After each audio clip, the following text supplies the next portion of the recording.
How about this? John Podesta is the former chair of Hillary's campaign. He is blasting President Trump's climate policy. Here's the quote, extreme indeed. Make no mistake, the Trump administration's rampage against the environment presents an existential threat to the entire planet. But we cannot give up hope that we can still avert the most severe aspects of climate change. Joining us now is the man responsible for the destruction of the entire planet. His name is Scott Pruitt. He is the EPA administrator now under President Trump. I know you're laughing, sir, but that's what they're saying about you. What a lead-in that was, right? I was being generous. What can I say, sir? Well, very, very generous of you. No, you've got a plan to roll back many of the Obama-era climate regulations. Okay, we've seen that. I put it to you that it's going to be delayed because the environmentalists, the Greens, will go to court at every conceivable opportunity, appeal and appeal and appeal. So we're looking at a very long-term rollback of Obama's plans. Correct, sir?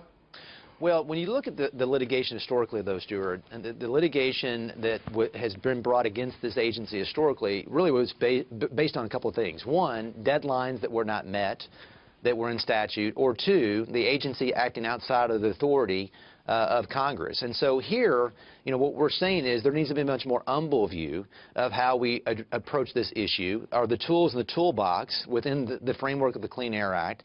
And so it's going to be very difficult. I'm a little bit more sanguine about that than maybe you are, because I think that when you look at our authority, courts should respect an agency in the executive branch in the federal government doing that which Congress said they can do and not trying to exceed that, reimagine their authority, if you will. So we'll see how it goes. There's obviously going to be litigation. It will be time-consuming, as you've indicated. But these rules that we're drawing back, it's not very complicated as far as withdrawing them.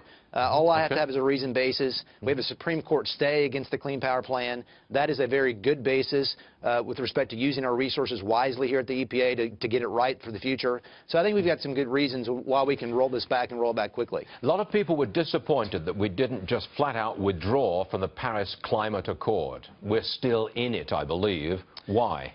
Well, that's a State Department decision, number one. But two, I've spoken very clearly that what happened in Paris was a bad deal for this country. You know, what we agreed to there in the Paris Accord said that we had to take steps domestically to address CO2 emissions, while China and India did not until the year 2030. So that cost us jobs. And that was a bad business deal for this country. And for that reason, we should exit the Paris Accord, in my view.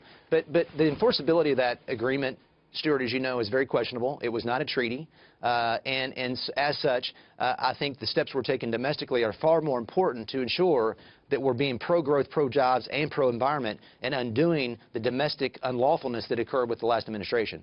You've got, we have Robert Murray, who runs a big coal company.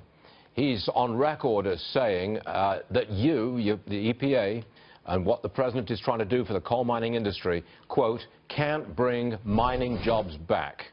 That's what he said. I suggested that he temper his expectations. These are my exact words. He can't bring them back, referring to coal mining jobs. What say you, sir? Well, look, markets are going to determine. We used to see 40% of our electricity being generated through coal generation. We're now in the low 30s. But look at what's happened in the last several years with coal. They've been under regulatory assault. You had the last administration say that there was a war on coal. That ended yesterday. And so when you have a war on any particular sector of our economy, that affects investment. It affects, you know, long-term view of whether there should be investment occurring.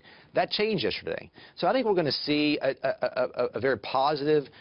Coal is still a reliable, stable source of generating electricity. It's cost-effective. It's going to be able to compete right alongside of natural gas and other forms of generated electricity for the first time in a long time by ending this regulatory assault. We'll see what the markets do with it, Stuart, but I'm more optimistic that we're going to see a recovery in the coal sector than others. Scott Pruitt, EPA Administrator, thanks very much for joining us, sir. The man responsible for killing the planet. I'm astonished that you're on this program, sir. I really am. Shocking. Shocking. Thank you, Stuart. Shocking, but welcome back. Thank you.